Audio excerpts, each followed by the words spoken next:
la crypto-monnaie et surtout de la zone de sécurité sur Internet. Moi, je vous invite, vous voulez dire quelque chose? Oui, je veux dire que la bonne nouvelle, Oui. c'est que, j'ai dit tout à l'heure que la zone a été créée en 2011, Bien sûr. mais en 2017, ces gens ont pensé à créer une crypto-monnaie. Vous imaginez une crypto-monnaie qui se loge dans une zone sécurisée, c'est que du bonheur. Et c'est de ça que nous allons parler samedi prochain. Cette crypto-monnaie, c'est le YEM, Your Everyday Money.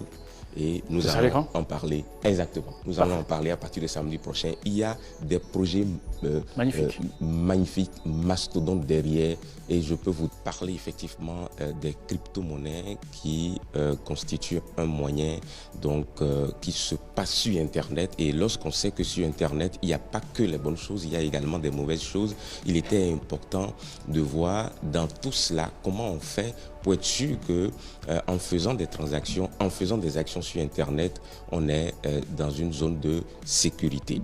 Et vous savez que les gens utilisent Internet pour une variété de choses, pour discuter avec des amis, pour s'envoyer des emails, pour consulter des informations sur Internet, faire de la recherche. Bref, il y a une panoplie de choses pour lesquelles les gens vont sur Internet. Les gens utilisent également Internet pour aller sur des services gratuits comme Facebook, comme Google, comme YouTube, comme Amazon, Twitter et Instagram, WhatsApp et j'en passe. Mais tout ça, c'est bien. Mais vous savez que bon nombre de ces services gratuits, malheureusement, et également sur Internet, utilisent, on va dire, les données que les gens loguent sur Internet pour en faire des choses qui ne sont pas souvent des orthodoxes. Choses orthodoxes. Et donc, beaucoup d'entreprises font en fait de la collecte de données pour les vendre à d'autres entreprises, d'autres collectent pour créer des logiciels malveillants, pour copier vos données, copier les codes de vos cartes d'accès, de vos cartes, on va dire, bancaires, etc. Et encore plus, il y a une zone qu'on appelle la zone grise. Et dans cette zone, on retrouve des gens qui font du faux et qui commettent des crimes. Donc, ils font par exemple le commerce de la drogue, d'armes illégales, ils font des faux documents, ils collectent en fait illégalement des informations de cartes de crédit, d'adresses e-mail, des mots de passe, des identités et les utilisent. Ils utilisent toutes ces informations à des fins malveillantes, en envoyant peut-être des logiciels malveillants et tout. Alors, ces personnes commettent des crimes. Alors justement, comment font-ils cela? Comment obtiennent-ils justement la liste des diffusions, les mots de passe et logiciels du Darknet? Alors, pour commettre ces crimes, ces personnes vont se cacher dans la zone grise. Et c'est là que ces types envoient des courriers indésirables. Vous avez déjà certainement reçu des emails ou des informations sur des sites internet où on vous dit vous êtes le gagnant de telle loterie. Ils ont plusieurs techniques. Et on va parler en fait de quelques techniques. Ils font des faux tirages au sort et beaucoup de gens se voient tomber là-dedans et beaucoup également apprennent effectivement à s'en éloigner. Je me rappelle quand je venais d'avoir le bac et qu'on était venu à l'université avec des amis, un de mes amis a reçu un email lui disant que alors je suis le petit-fils de l'ancien Premier ministre britannique et que j'ai envie de te faire venir, etc. Et donc c'était un piège. Et à l'époque, on avait couru pour faire les papiers. Et c'est après que quelqu'un nous a dit attention les gars, éloignez-vous de ces bêtises-là.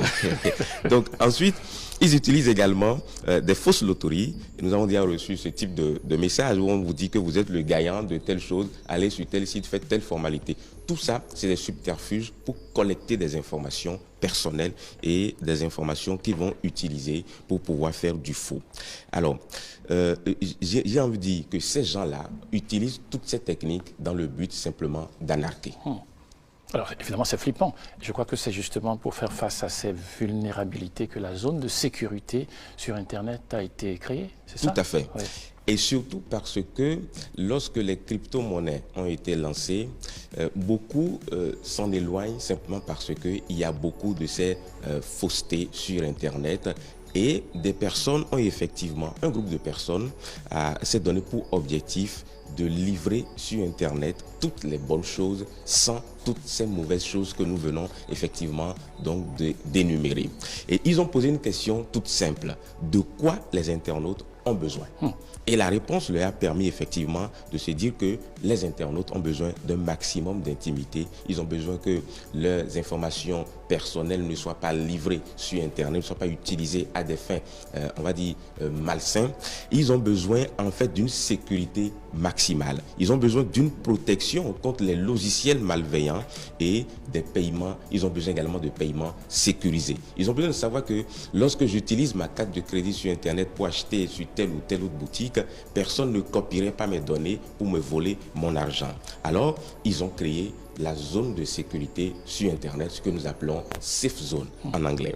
Alors, Safe Zone est l'endroit où vous êtes protégé par votre personal number, qu'on appelle PERNUM. Donc, c'est un code de 10 chiffres que vous avez, que le système vous génère et qui devient votre numéro effectivement personnel, qui vous permet en fait de vous loguer sur la partie sécurisée d'Internet pour faire tout ce que vous voulez. Et sur cette partie, c'est Internet dans Internet où il n'y a pas de risque donc de trafic, il n'y a pas de risque de, on va dire, de toutes ces choses malsaines dont nous avons parlé tout à l'heure.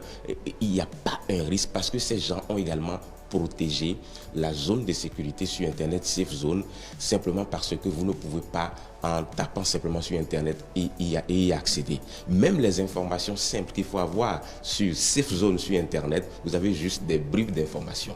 Il faut être dans la zone sécurisée pour avoir toutes les informations et il faut forcément que quelqu'un qui est déjà membre de cette zone de sécurité sur Internet vous invite et vous donne accès. C'est comme on dit, quelqu'un vous introduit. On va dire un initié vous introduit. Donc voilà comment ces gens ont réfléchi depuis 2011 et ont créé cette zone de sécurité sur Internet.